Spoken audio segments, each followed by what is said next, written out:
வணக்கம். என்னோட வார் and markets update.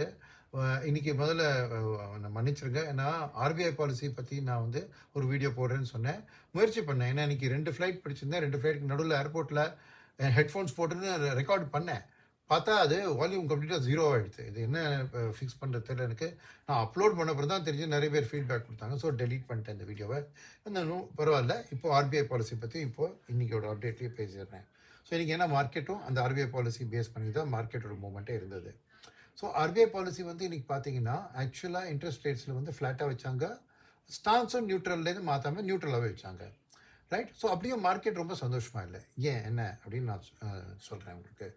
ஏன்னா ஆர்பிஐ வந்து இன்ஃப்ளேஷனோட டார்கெட் இருக்கு இல்லையா, அது வந்து 4.6 இருந்தது போன வாட்டி சொல்லும் போது இந்த வருஷத்துக்கு.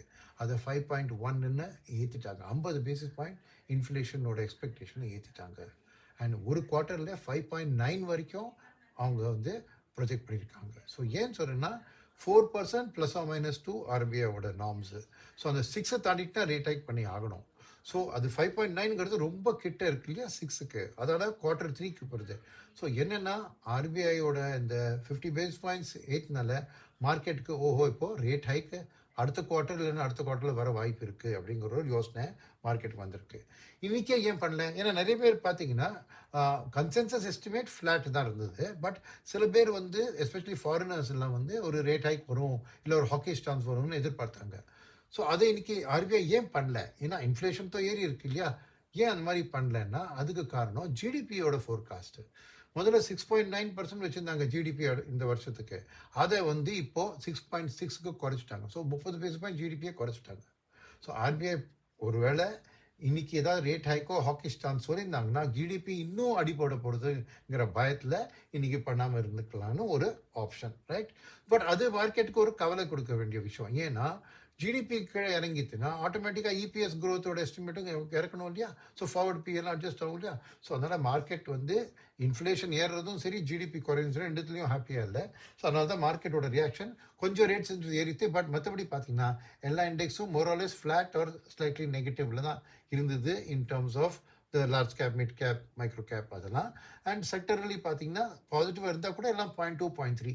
ஒரே ஒரு அவுட்லைங் செக்டர் வந்து பாசிட்டிவ்ல வந்து உங்களுக்கு இது இருந்தது மீடியா. பட் அது ஒரு ஸ்டாக்னால ஏதோ 7% ஏறி. ஸ்டாக் பற்றி பேச மாட்டேன்.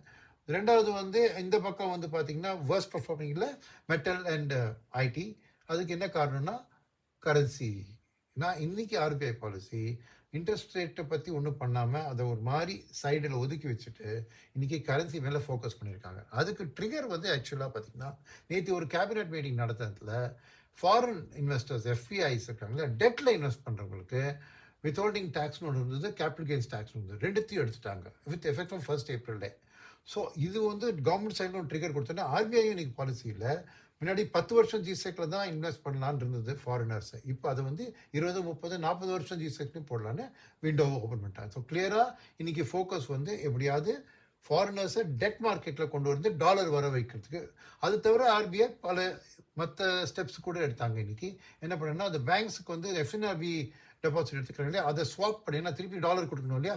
அந்த ஸ்வாப் ஃபெசிலிட்டி ஆர்பிஐ ஃபெசிலிட்டேட் பண்ணுறாங்க. அதை எக்ஸ்டெண்ட் பண்ணிட்டாங்க திருப்பி இன்னொரு 6 monthsக்கு. ஸோ அது ஒன்று. ரெண்டாவது வந்து என்ஆர்ஐஸும் ஓசிஐஸும் ஓவர்சீஸ் கார்பரேட் இந்தியன்ஸ் இல்லையா, ஓவர்சீஸ் அவங்களும் வந்து இந்தியன் ஈக்விட்டிஸில் இன்வெஸ்ட் பண்ணுறது கொஞ்சம் வைடன் பண்ணியிருக்காங்க. ஏன்னா நம்ம மக்கள் தானே, அவங்களுக்கு கொஞ்சம் எக்ஸ்ட்ராவாக லிமிட் கொடுத்துருக்காங்க. ஸோ அந்த டாலரும் வரும்னு ஒரு ஹோப் இருக்குது. ரைட். ஸோ இது தவிர பப்ளிக் செக்டர் என்டர்பிரைசஸ்க்கும் ஏதோ இந்த இசிபிஐ பொறுத்த மட்டும் ரிலாக்ஷன்லாம் கொடுத்துருக்காங்க. ஸோ இன்றைக்கி ஃபுல்லாக அந்த கரன்சி ஃபோக்கஸ் தான் இந்த RBI policy and currency but along with bonds ஏன்னா ஜிசெக்ஸ்க்கு. ஸோ இன்றைக்கி வந்து பாசிட்டிவாக ரியாக்ட் ஆன மார்க்கெட் இந்த 2 மார்க்கெட் தான். கரன்சி நல்லா 90 பேசிஸ் பாயிண்ட் இம்ப்ரூவ் ஆகி 95 தாண்டி திரும்ப 94, 90 கிட்ட வந்து நிற்கிறது. ஸோ நல்ல ஸ்ட்ராங் இம்ப்ரூவ்மெண்ட் கரன்சி. ரெண்டாவது பாண்ட் மார்க்கெட்டில் பார்த்தீங்கன்னா இமீடியட்டாக ஒரு உற்சாகம் இருந்தது. ஆக்சுவலாக 10 பேசிஸ் பாயிண்ட் 7.03லேருந்து 6.93 வரைக்கும் வந்தது. அப்புறம் வந்து கொஞ்சம் ப்ராஃபிட் புக்கிங் வந்து 6.96, minimum 7 basis point cheap. So இந்த 2 மார்க்கெட் தான் இன்னைக்கு ஆர்பிஐ பாலிசியை வெல்கம் பண்ணி பாசிட்டிவாக வந்திருக்கு. பட் இந்த கரன்சி ஸ்ட்ரென்தன் ஆனதுனால தான் உங்களுக்கு ப்ராப்ளி ஐடி அண்ட் மெட்டல்ஸ் ஏன்னா ரெண்டுமே டாலர் பேஸ்டு இதில் இருக்கு இல்லையா. ஸோ அதனால கொஞ்சம் அவங்க தான் கொஞ்சம் 1% டவுனில் இருந்தாங்க. மற்றபடி ப்ளஸ் ஆர் மைனஸ் எல்லாம் அந்த 0.5% திஸ் வே தட் வே தான் மார்க்கெட்டில். ஸோ இந்த ஜியோ பொலிட்டிக்கல் சுச்சுவேஷன் என்னென்னா இன்றைக்கினா ஒன்று வந்து ஆயில் விலையில் ஒன்றும் ஜாஸ்தி தெரியல. 94, 93 அந்த 90 லெவல் தான் இருக்குது. பட் முக்கியமாக என்னென்னா இந்த பக்கம் உங்களுக்கு லெபனன், ஹெஸ்புல்லா அந்த சீஸ்ஃபயர் இஸ்ரேலோட அதை மறுத்துட்டாங்க, நாங்கள் பண்ண மாட்டோம்ட்டாங்க. ஸோ அது ஒரு நெகட்டிவ். ஸோ இப்போ பார்த்தீங்கன்னா எல்லா அமெரிக்கன் மார்க்கெட்லாம் டவுன் இருக்குது, கிஃப்ட் நிட்டியும் டவுன் இருக்குது. பட் இன்னும் 48 மணி நேரம் இருக்குது, நிறைய நடக்கலாம். ஸோ நான் அடுத்த வாரம் மார்க்கெட்டை பற்றியோ மண்டே மார்க்கெட்டை பற்றியோ என்னோட சண்டே நைட் வீக்லி ரிவ்யூ இல்லை மண்டே மார்னிங் அதில் பேசுகிறேன்.